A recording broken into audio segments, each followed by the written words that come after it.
بسم الله الرحمن الرحیم. اجوف واوی السمعا یسمع الخوف ترسیدن. په تیرو سبقونو کې د باع یبیع گردان او د صیغو تعلیلات په وضاحت سره ذکر شو. اوس د دې ځینه علامه صاحب د سمع یسمعونه د اجوف واوی گردان ذکر کوي. مخکې د اجوف یایی و د ضربه یضربونه، اوس د اجوف واوی گردان درته ذکر کوي د سمع یسمعونه. نو علامه صاحب فرمای اجوف واوی السمع یسمع الخوف ترسیدا.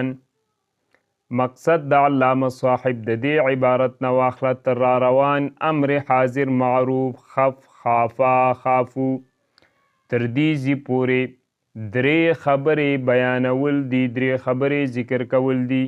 اول نمبر خبره د سمع یسمعونه به د اجوف واوی گردان درته ذکر کی. دوهم نمبر خبره د دقې گردان د ماضی معلوم گردان او ور سره د دې ماضی معلوم د صيغو تعلیلات به درته ذکر کی. دریم نمبر خبره د مضارع گردان او د صيغو د تعلیلاتو کیفیت به درته ذکر کی. نو نننی سبق به د درې خبرو باندې مشتمل دی.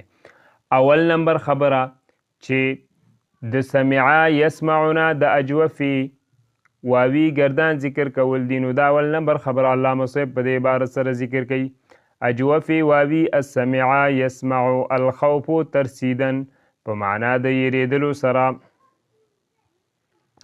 خاف يخاف خوفا فهو خائف وخيف يخاف خوفا فهو مخوف. الأمر منه خف والنهي عنه لا تخف.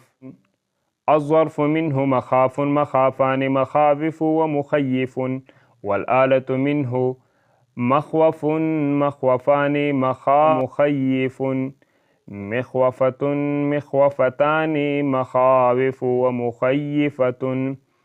مخواف مخوافان مخاويف ومخيف. وأفعل التبذير المذكر منه أخوف أخوفان أخوفون أخاوف وأخيف. والمؤنث منه خوفا خوفيان خوفيات خوف وخويفا. دا اول نمبر خبره د سمع یسمعونه د اجوف واوی گردان. دوهم نمبر خبره علامه صاحب په دې عبارت سره ذکر کوي ماضی معروف خافا خافو. دوهم نمبر خبره وا د ماضی معلوم گردان او د صيغو تعلیلات. نو دا دوهم نمبر خبره علامه صاحب ذکر کوي ماضی معروف خافا خافا خافا خافو خافت خافتا خفنتا اخر تر اخره پورې گردان اسانه ده. خفنا خفتا خفتما خفتم خفتی خفتما خفتن. در خفنا تا آخر بسبب کسر عین. خافا دا اصل کې خوفا او په دې کې قال با قانون لګیدلی وا متحرک ما قبل مفتوح نو واو بدل شو په الف سره. نو بیا دغه الف چې دی په اولنۍ 5 صيغو کې تر دې ځي پورې دا خافا خافا خافو خافت خافتا تر په دې 5 صيغو کې د الف باقی پاتې دی. بیا د دې خافتانه وا اعلی چې کوم اخره پوری صيغې دي چې خف نه دی تر اخره پورې په دې ټولو صيغو کې چې دی دغه الف اجتماع ساکنین د وجنه حذف شوی دی. چې الف د اجتماع ساکنین د وجه نه حذف شو بیا کومه چې فا کلمه وه چې خا ده دې ته چې دی د دې الف د حذف کېدلو نه وروسته کسره ورکړلی شوله. که د خف نه کې چې تاسو ته ښکاري دې ته کسره ورکړلی شوله. کسره ځکه ورکړلی شوله چې دا د دې باب په ماضي مکسور العین کېدلو باندې دلالت وکړي. دا کسره ځکه ورکړلی شوه چې د دې باب په ماضي مکسور العین باندې دلالت وکړي چې د دې یعنی چې د دې باب په ماضي معلوم کې بیان کلمې باندې څه ده کسره. نو علامه صاحب فرمایي در خفنا په خفنا کې تا آخر تر آخره پورې صيغو کې به سبب کسر عین د عین کلمې د کسرې د وجنه فا کلمه را فا کلمې ته بعد حذف عین پس د حذف کولو د عین کلمې نه چې کله اجتماع ساکنین د عین کلمې راغی چې الف د چا سره وروسته د لام کلمې سره کسره دادن نو د فا کلمې ته کسره ورکړلی شوله.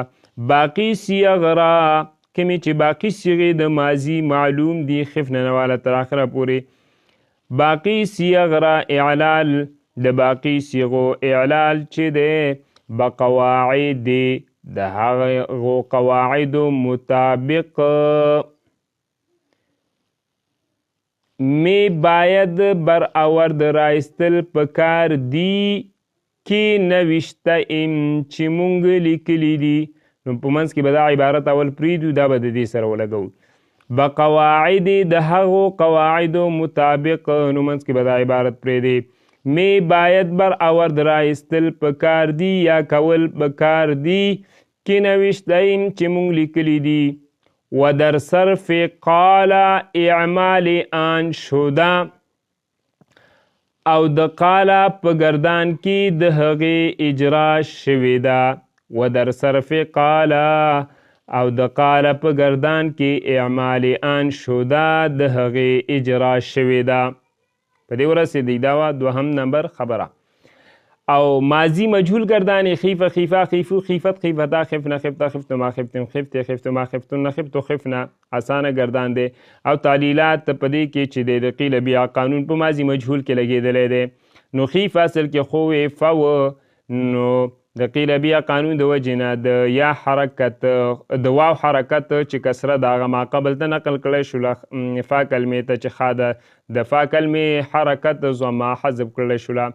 نو خیو پشو بیا یا وا واقع شو وروسته د کسرې نو دغه واو بدل شو په یا سره نو خی پشو نو دا شي تر آخره پورې. بیا دغه یا چې د په اولنۍ 5 صیغو کې باقي پاتې کېږي. په باقي صیغو کې د خف نه واله تر آخره پورې په دې صیغو کې دغه یا چې د حذف کېږي د اجتماعي ساکنین د وجې نه. او په دې ماضي مجهول کې خوف ویل هم جایز دي او دارنګې اشمام کول پکې هم جایز دي. دا درې طریقې په دې ماضي مجهول کې جایز دي. و مضارع آن کې یخاف و یخافان تاخر از دریم نمبر خبره څه شوه د مضارع معلوم گردان او د صیغو د تعلیلاتو کیفیت دانو علامه صاحب د ذکر کوي. دا دریم نمبر خبره په دې عبارت سره.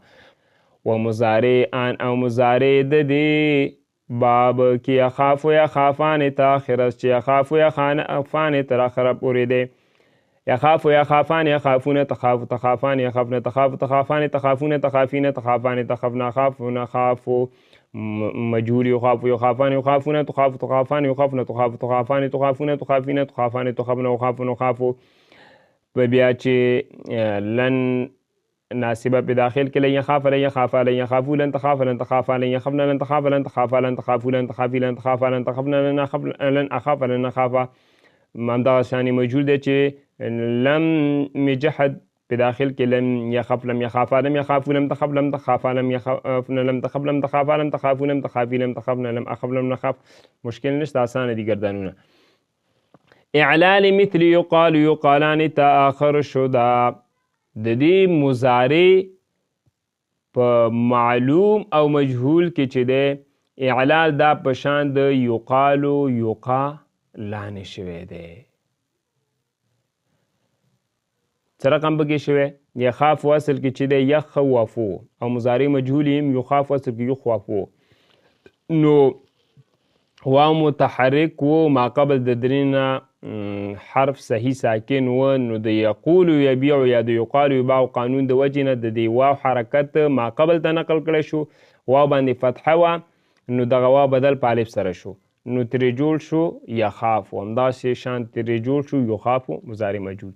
بیا دغه الف چې دی دا بیا د نفي جحد معلوم او مجهول په 5 صیغو کې چېرته چې اجتماع ساکنین راځي چې یخافو تخافو تخافو اخافو نخافو په دې 5 صیغو کې بیا اجتماع ساکنین د وجې نه د الف حذف کیږي.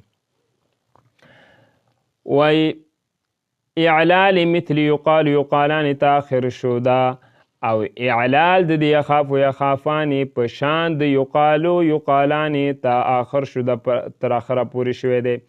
بیا د دې یخافو یخافان یخافونه د دې په 2 صیغو کې چې یوه صیغه جمع مؤنث غایب ده یخفنه، دوهمه صیغه جمع مؤنث حاضر ده تخفنه. په دې دوو صیغو کې بیا دغه الف چې دی د اجتماع ساکنین د وجې نه څه دی حذف شوی دی. نو دا و نننی سبق چې مشتمل و په درې خبرو باندې. اول نمبر خبره د سمع یسمعونه د اجوف واوي گردان ذکر شو. دوهم نمبر خبره د ماضی معلوم گردان او د صيغو تعلیلات. دریم نمبر خبره د مضارع معلوم گردان او د صيغو د تعلیلاتو کیفیت.